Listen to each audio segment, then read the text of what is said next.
Class 12 का result आ चुका है, तो उससे रिलेटेड कुछ आप लोगों को जानकारियाँ देने की, क्या पास परसेंटेज गया है, बॉयज़ का क्या गया है, गर्ल्स का क्या गया है, और कितने लोगों ने 95+ पाए हैं, उससे रिलेटेड बातें करनी है।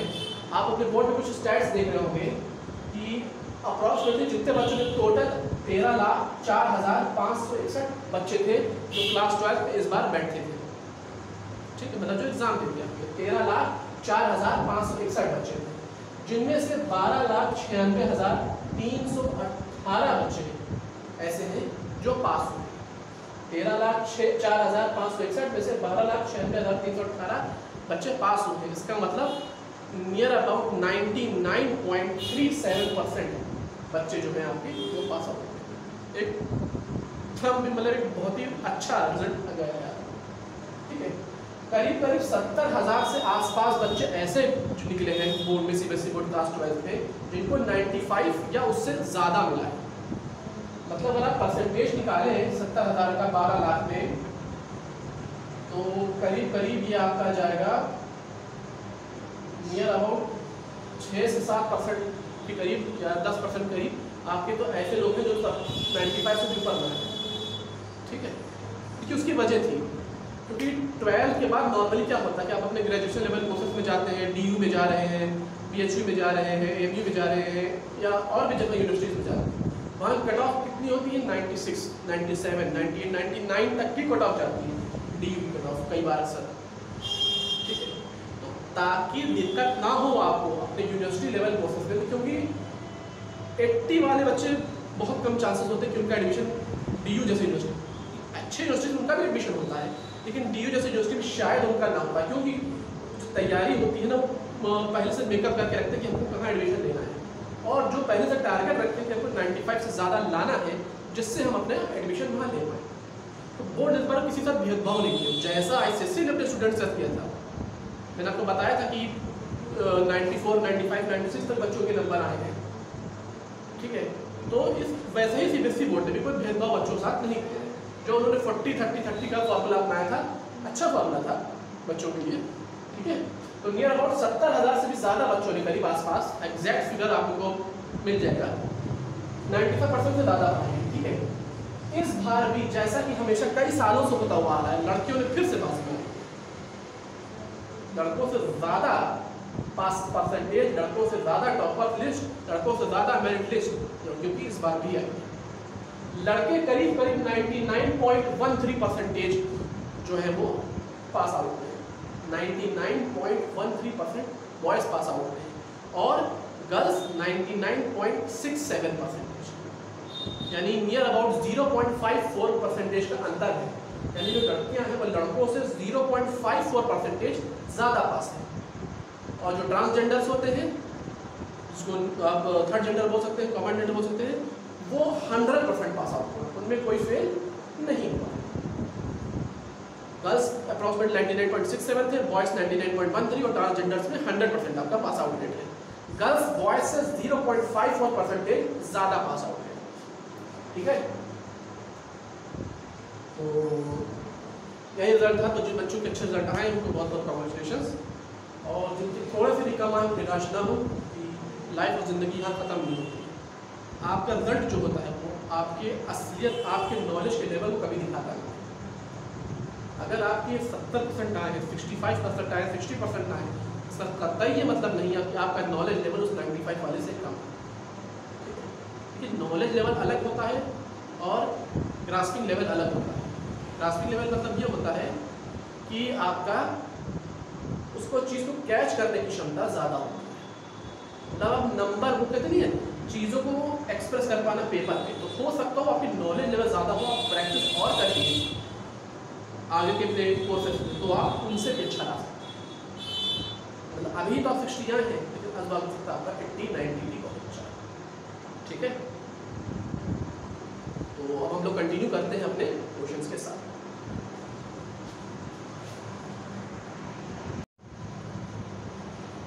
देखिए, अब हम लोग बढ़ते हैं अपने एक्सरसाइज की तरफ। 6.3 जो लोग थी वो पिछले एक्सरसाइज को खत्म हो गई थी। अब दो एक्सरसाइज हमारी और बची हैं, 6.4 और 6.5। ठीक है, इसके बाद जो हम लोग चैप्टर शुरू करने वाले हैं, हम लोग केमिस्ट्री की तरफ जाएंगे, जिसमें लोग सबसे पहले जो चैप्टर शुरू करेंगे वो होगा एसिड, बेस एंड सॉल्ट। उसके बाद मोल कंसेप्ट एंड स्टोइकोमेट्री। तो फिलहाल ये 225 को खत्म कर लिया जाए। तो अभी फिलहाल जो कुछ दो तीन पॉइंट्स बताने हैं आपको थ्योरी के बारे में 6.4 के लिए कि देखिए अभी तक हम लोगों ने क्या क्या पढ़ा था, रूट्स निकालना पढ़ा, डिस्क्रिमिनेंट पढ़ा, रूट्स क्या होते हैं, अगर 0 से ज़्यादा d हो तो क्या होगा, 0 से कम हो तो d क्या होगा, कॉम्प्लेक्स रूट्स भी होते हैं, d 0 के बराबर भी हो सकता है, इस तरह की कई सारी कंडीशंस हम लोग ने पढ़ी।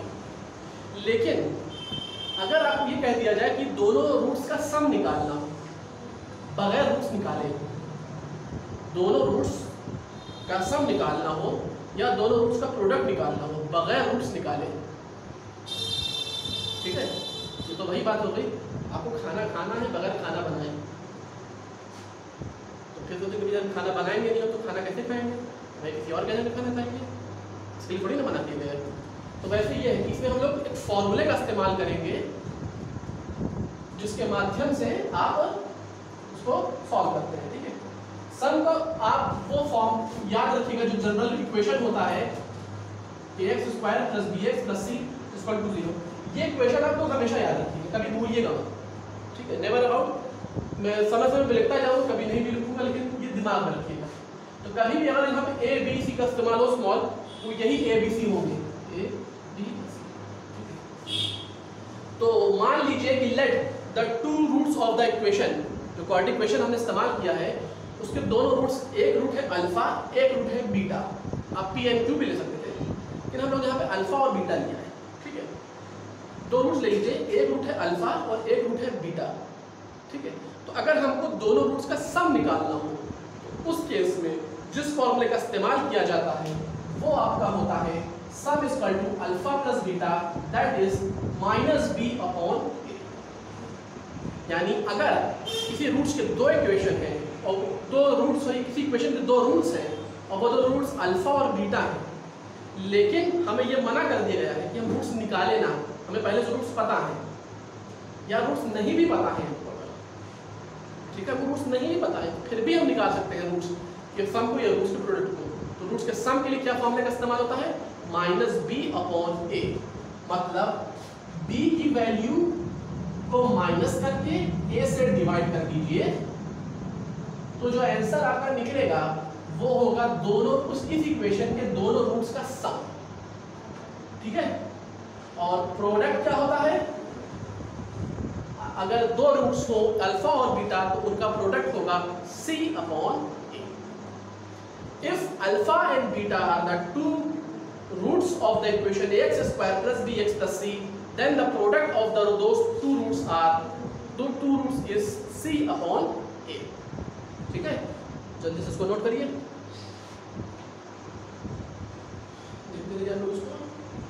सम होता है आपका अल्फा + बीटा यानी -b/a और प्रोडक्ट आपका होता है अल्फा × बीटा, सम होता है -b/a अल्फा + बीटा और प्रोडक्ट होता है अल्फा × बीटा c/a, ठीक है। उम्मीद करता हूँ आप लोगों ने नोट कर लिया होगा।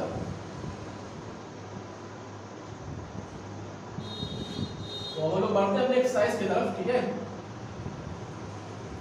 फॉर्मूला तो याद रखिएगा,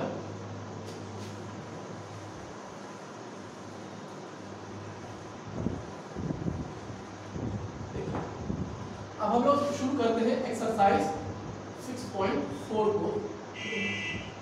इसके फर्स्ट का सेकंड क्वेश्चन हम लोग सॉल्व करते हैं, जो कि दिया हुआ है √2x² -√2x + 4 = 0। इस इक्वेशन में आपको इस इक्वेशन की जो भी रूट्स होंगे उनके सम को भी निकालना है, प्रोडक्ट को भी निकालना है, ठीक है।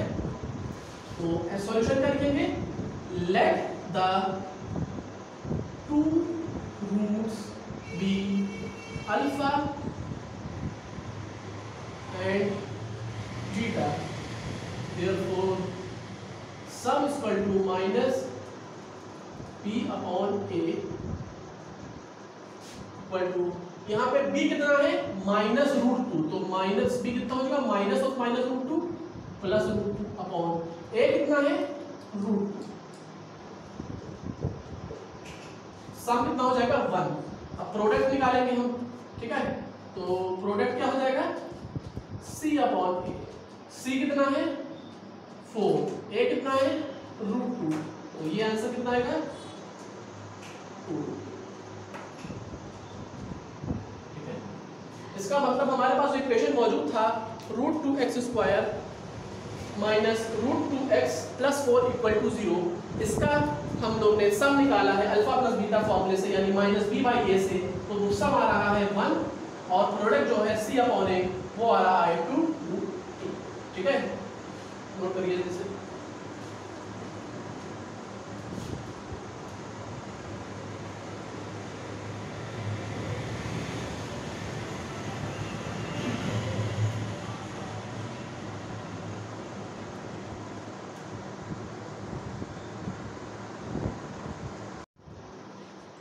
देखिए अब लोग अगले क्वेश्चन की तरफ बढ़ते हैं।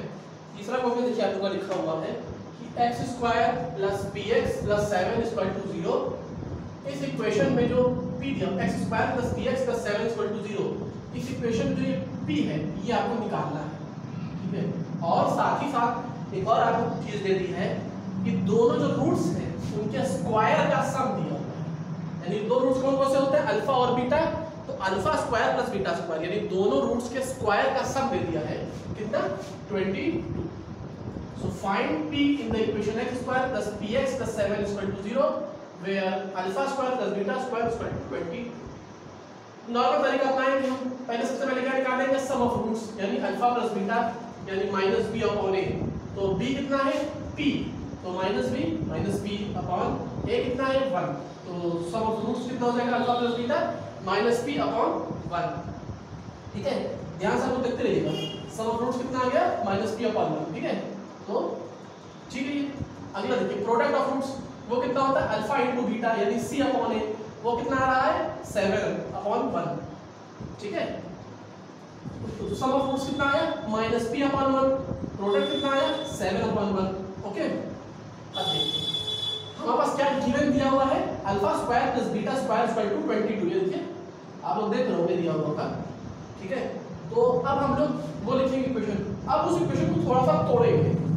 देखिए आपको पता होगा कि a + b² का फॉर्मूला क्या होता है, a² + b² + 2ab, यही होता है a + b² का फॉर्मूला। लेकिन अगर इस a + b² = a² + b² + 2ab, उसमें से +2ab को हम उठा करके अगर हम बाएं तरफ ले जाएं जिधर a + b² लिखा है, तो इक्वेशन क्या बन जाएगा, तब इक्वेशन बन जाएगा a² + b² = a + b² - 2ab। Understood? वही टर्म हम यहाँ पर लिखेंगे कि α² + β² हो जाएगा अल्फा + बीटा का होल स्क्वायर माइनस 2α बीटा। ठीक है, अब α² + β² कितना दिया हुआ है 22, अल्फा + बीटा क्या निकाला गया है -p/1, और अल्फा बीटा कितना है अल्फा बीटा ये प्रोडक्ट कितना है 7, तो 2α बीटा 2 × 7, तो अल्फा + बीटा का होल स्क्वायर यानी -p/1 का होल स्क्वायर, तो -p/1 यानी -p, तो -p का होल स्क्वायर कितना होता है p², तो 22 = p² - 2 × 7 14, यानी 22 = p² - 14। -14 को एलएचएस की तरफ ले आएंगे तो 36 बन जाएगा, p² = 36, यानी p की वैल्यू कितनी आ गई +-6, यानी आपका 6 भी अलाउ है और -6 भी अलाउ है। क्या ये पॉसिबल होगा आपको बताइए।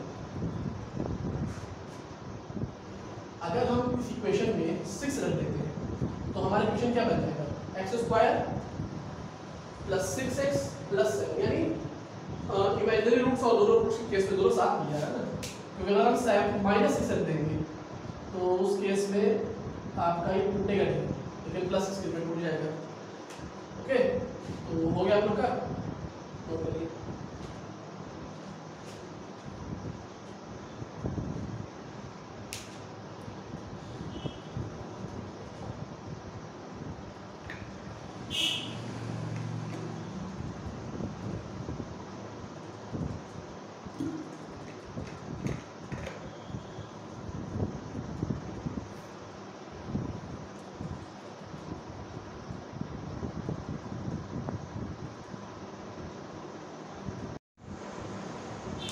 देखिए अब आप लोग का अगला क्वेश्चन जो करते हैं, क्वेश्चन आप लोग का दिया हुआ है x² + kx + 12 = 0। इसमें आप लोग को क्या निकालना है। ठीक है, किसी क्वेश्चन की तरह नहीं है, लेकिन इसमें थोड़ा सा चेंज है, ठीक है, इसलिए क्वेश्चन करवाया जा रहा है। एक चीज़ और मैं बता दें आप लोग को कि आज के लेक्चर को लेकर के मैक्सिमम से मैक्सिमम 2 लेक्चर और लगेंगे, ये चैप्टर खत्म हो जाएगा, ठीक है। अगले लेक्चर में ये एक्सरसाइज खत्म हो जाएगी, उसी लेक्चर में हम लोग अपने 6.5 भी शुरू करके उसके बाद अगले लेक्चर में खत्म कर देंगे, यानी ये आपका लेक्चर 12 होगा, लेक्चर 14 तक की आपका चैप्टर खत्म हो जाएगा, ठीक है। तो अब हम लोग इसको क्वेश्चन को सॉल्व करना शुरू करते हैं। क्वेश्चन आपको दिया हुआ है x² + kx + 12 = 0, ठीक है। देख रहे हैं x² + kx + 12 = 0, आप लोग को क्या निकालना है। तो नॉर्मली हम लोग क्या कर रहे हैं इस क्वेश्चन में, अब तक एक्सरसाइज में जो 2-4 क्वेश्चन हम लोग सॉल्व किए हैं, कि sum of roots product of roots, sum of root product of roots, ये 2 ही चीज हम लोग को एक्चुअली करनी ही है पूरे एक्सरसाइज पर चेंजेस के साथ। तो सम ऑफ फ्रूट्स क्या होता है, अल्फा + बीटा यानी -b/a, यानी आंसर क्या आ रहा है सम ऑफ फ्रूट्स का -k। प्रोडक्ट ऑफ फ्रूट्स क्या आ रहा है 12। एक चीज गिवन दी हुई थी कि अल्फा - बीटा = 1, यानी दोनों रूट्स के डिफरेंस दी हुई थी 1। उसको मान लीजिए क्वेश्चन नंबर अल्फा - बीटा = 1 आपका दिया हुआ था, उसको मान लीजिए क्वेश्चन नंबर 1। अब दोनों तरफ स्क्वायर कर लीजिए, यानी अल्फा - बीटा वाले तरफ भी और 1 की तरफ भी, तो ये हो जाएगा अल्फा - बीटा का होल स्क्वायर, 1 का स्क्वायर तो 1 ही होता है, ठीक है। तो इसलिए क्या लिख दिया हम लोगों ने, अल्फा - बीटा का होल स्क्वायर = 1।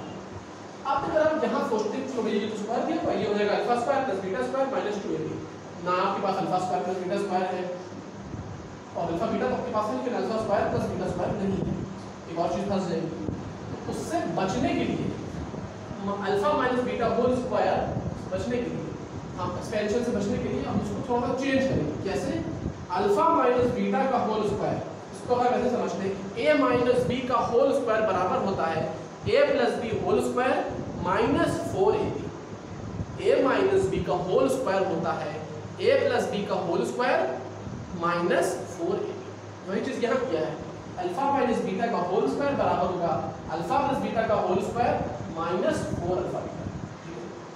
तो अब अल्फा - बीटा का होल स्क्वायर = अल्फा + बीटा क्या था -k दी हमें -4 अल्फा बीटा कितना है 12, 12 रख दिया। अल्फा - बीटा गिवन है 1, तो मैं 1 रख दिया, यानी 1 = -k का स्क्वायर k स्क्वायर -48, यानी 1 = k स्क्वायर -48 हो जाएगा। अब -48 को एलएचएस की तरफ लाएंगे तो 49 हो जाएगा, यानी k स्क्वायर बराबर 49। तो k की वैल्यू क्या आ गई +-7, यानी +7 भी और -7, ठीक है। तो चेंजेस क्या जो आपकी थी इस हिस्से में थी, यहाँ पर जो आपको यहाँ पे अल्फा - बीटा = 1 दिया हुआ था, उसको दोनों तरफ स्क्वायर करके अल्फा + बीटा की फॉर्म में चेंज करके हम k की वैल्यू +-7 देगा, ठीक है।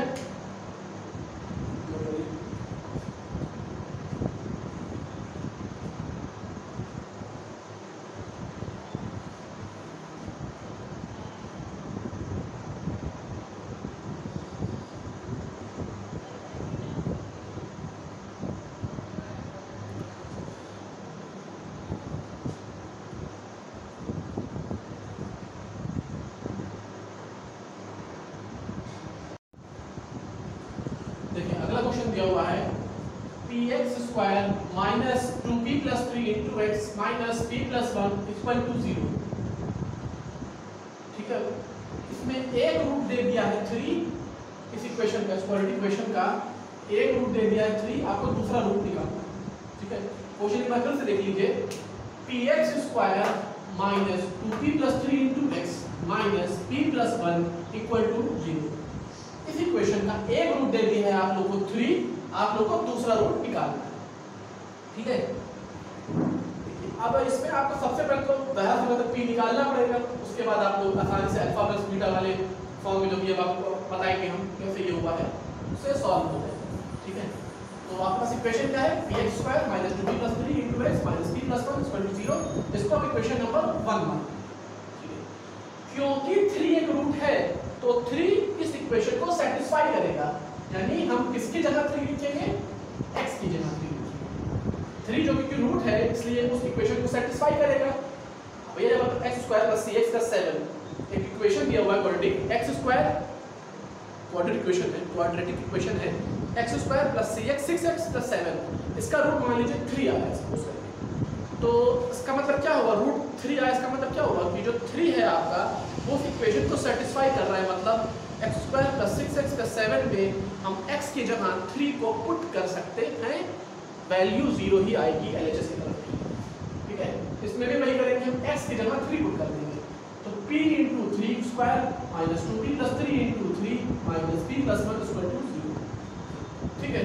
ये सॉल्व होगा तो 3 स्क्वायर 9 यानी 9p minus 3 open bracket open कर दीजिए, 9p minus 3 into 2p 6p 3 into 3 9 यानी 9p माइनस 6p माइनस 9, और ये माइनस है तो दोनों माइनस हो जाएगा, minus p minus 1 equal to 0। जब ये सॉल्व करेंगे तो आपके पास p की वैल्यू जो आ रही है p इक्वल टू 5 आ रहा है, ठीक है।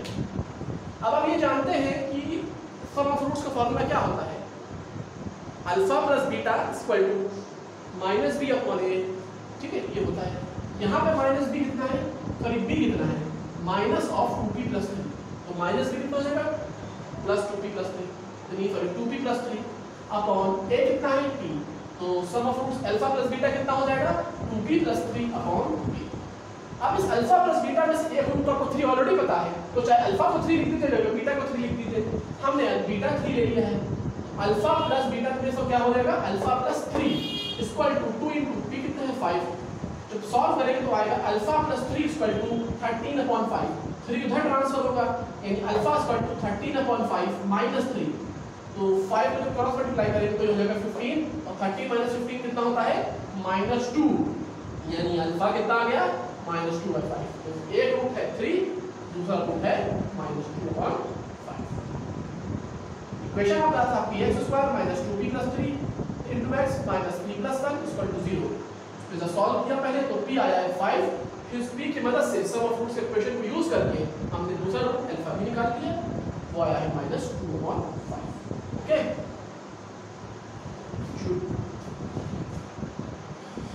नोट करिए जल्दी,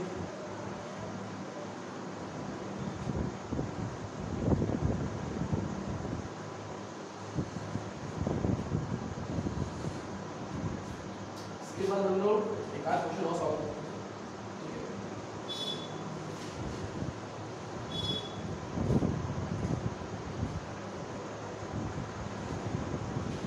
कि आप लोग पैटर्न अगर एक बार समझ जाएंगे ना तो क्वेश्चन को सॉल्व करने में ज़्यादा समय नहीं लगता है, ठीक है।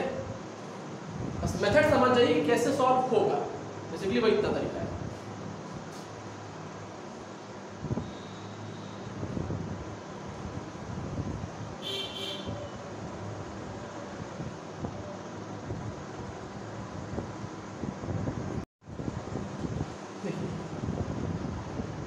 अगला क्वेश्चन दिया हुआ है आप लोग का, दो क्वेश्चन है आप लोग के 9 का फर्स्ट और सेकंड पार्ट।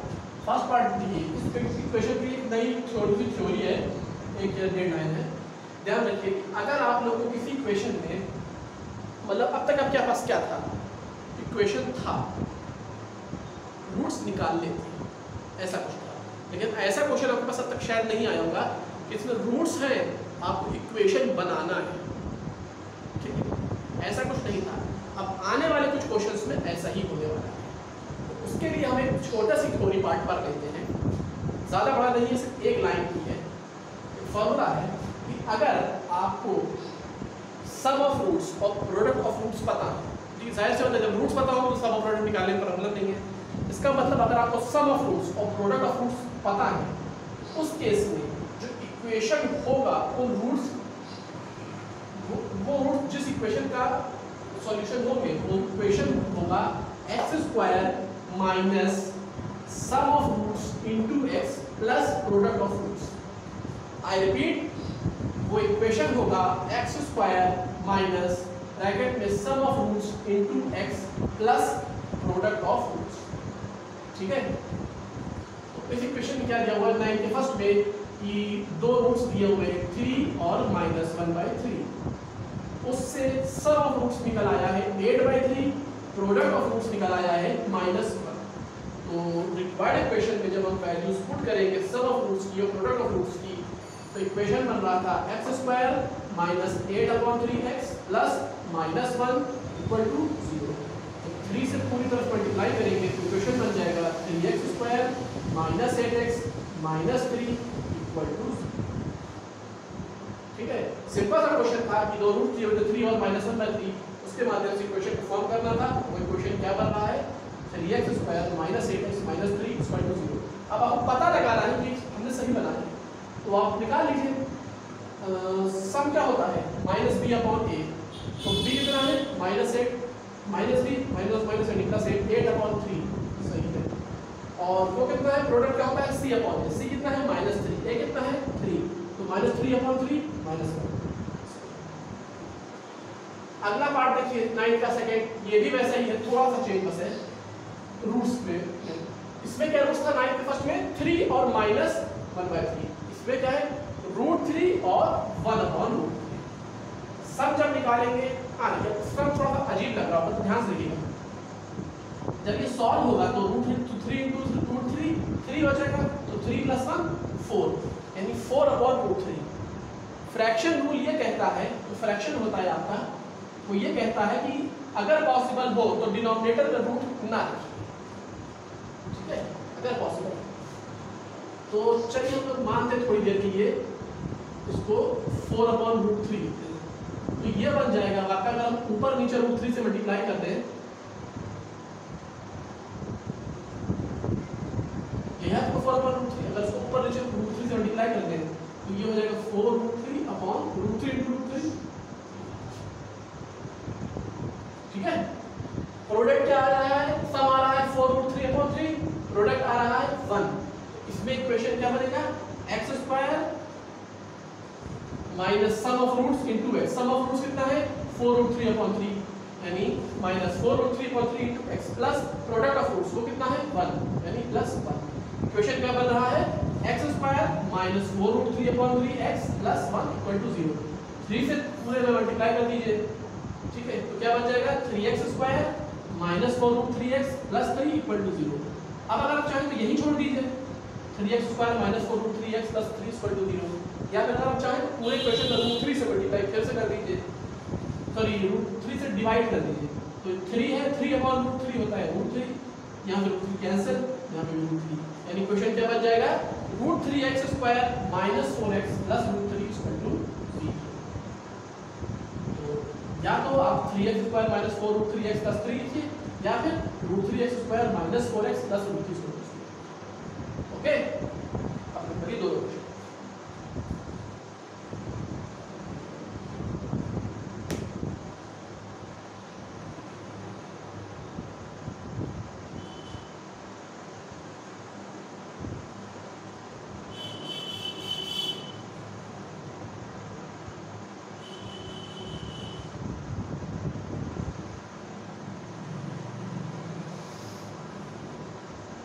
नोट करिए आप लोग जल्दी से।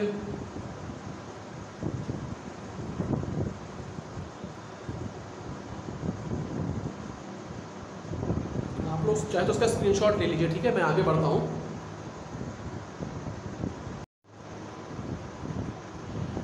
ये क्वेश्चन हम लोग का आज का लास्ट क्वेश्चन होगा। ठीक है, क्वेश्चन आपका दिया हुआ है कि एक क्वेश्चन दिया है, उसमें एक रूट आपको दे दिया है किसी इक्वेशन का -1 -2y। ठीक है, अब अगले 2 से 4 क्वेश्चन आपको ऐसे मिलेंगे जिसमें आपको दे देगा कि एक रूट दे देगा और वो रूट एक कॉम्प्लेक्स सॉरी इर्रेशनल रूट होगा। मतलब जैसे 2 3 4 -6 -8/7 -8/3 -5/3 ऐसा कोई रेशनल नंबर नहीं होगा। -5/4 ऐसा रेशनल इर्रेशनल नंबर होगा जिसका आंसर जब निकले तो वो डेसिमल में निकले, एंडलेस निकले, रिक्यूरिंग हो, नॉन टर्मिनेटिंग हो, टर्मिनेटिंग ना हो, इर्रेशनल हो। ठीक है, तो -1 -2y इर्रेशनल कॉम्प्लेक्स रूट होता है। इसका रूल ये कहता है कि अगर आपकी इक्वेशन का एक रूट एक इर्रेशनल कॉम्प्लेक्स नंबर है तो जो दूसरा रूट होगा वो पहले रूट का कॉन्जुगेट होगा और हमेशा पेयर में रहेंगे रूट। तो अगर पहला रूट किसी इक्वेशन का एक इर्रेशनल कॉम्प्लेक्स नंबर है तो जो दूसरा रूट होगा वो पहले वाले के साथ पेयर में रहेगा और साथ ही साथ पहले वाले के कॉन्जुगेट होगा। अब क्योंकि इस इक्वेशन में हमारा पहला रूट है -1 -2i, तो दूसरा रूट ऑटोमेटिकली कॉन्जुगेट होने की वजह से हो जाएगा -1 + 2। ठीक है, उस केस में अब हमको एक्चुअली कोई फाइंड नहीं करना है सम ऑफ इक्वेशन, तो सम ऑफ रूट्स निकालेंगे, वो आ रहा है -2, प्रोडक्ट ऑफ रूट्स निकालेंगे, वो आ रहा है 5, तो इक्वेशन क्या निकल जाएगा x² minus product of roots वो कितना है -2 × x + 5 = 0, यानी इक्वेशन बन गया x² + 2x + 5 = 0। ठीक है, इसको नोट करिए जल्दी से।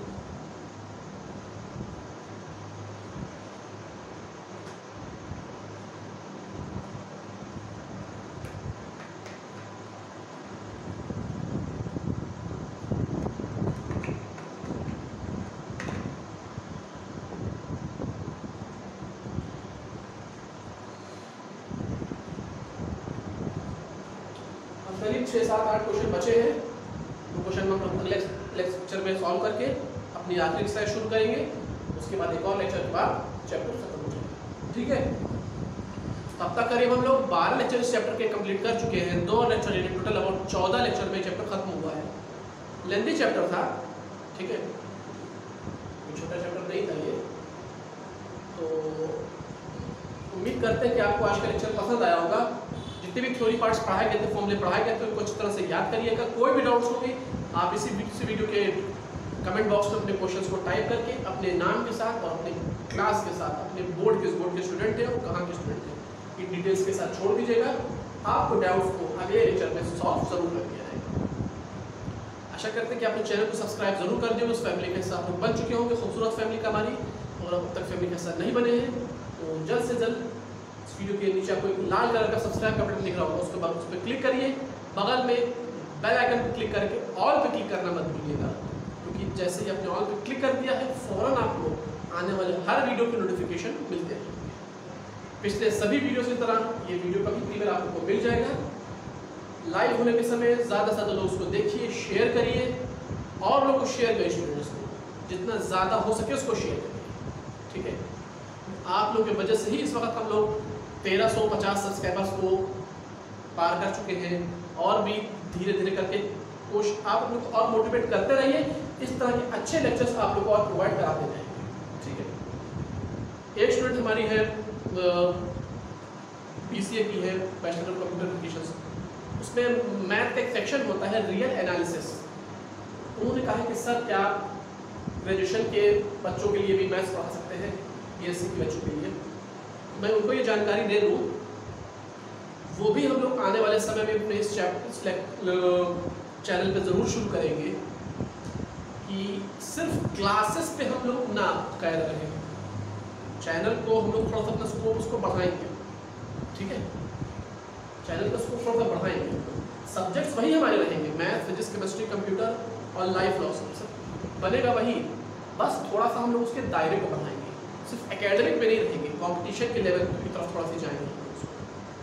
ठीक है, और जल्द से जल्द हम लोग कोशिश कर रहे हैं पैरेलल चैनल खोलने की, जिसमें आप लोगों को ट्रिक्स से रिलेटेड वीडियोस मिलेंगे। ठीक है, शॉर्ट ट्रिक्स मिलेंगे, डेली ब्लॉग्स मिलेंगे कि कैसे, और बिहाइंड द सीन्स की वीडियो की, जब वीडियो रिकॉर्ड करने के समय क्या क्या प्रॉब्लम्स आती हैं, और भी ब्लॉग्स जो होते हैं, इस तरह के ब्लॉग्स आप लोगों को डेली मिलते हैं। तो इस चैनल को सपोर्ट करिए ताकि हम लोग मोटिवेट होकर के दूसरा चैनल भी जल्द से जल्द ओपन कर सकें। तो चैनल को सब्सक्राइब करना मत भूलिएगा, बेल आइकन पर जरूर क्लिक कर दीजिएगा, वीडियो को लाइक कर दिए, शेयर कर दिए, कमेंट कर दिए, और अच्छा लगने पे इसको ज़्यादा से ज़्यादा लोगों को शेयर करिए। ठीक है, जैसे आप लोग की वजह से ही हम लोग हमारे कुछ वीडियोस 1K व्यूज़ और अप्रॉक्सीमेटली 400 से 500 लाइक तक भी पहुँचे। आने वाले और भी वीडियोस को ऐसा पहुँचाइए, प्यार दिए, ताकि हम लोग आप लोग के लिए अच्छा से अच्छा कंटेंट पहुँचा सकें। Thank you.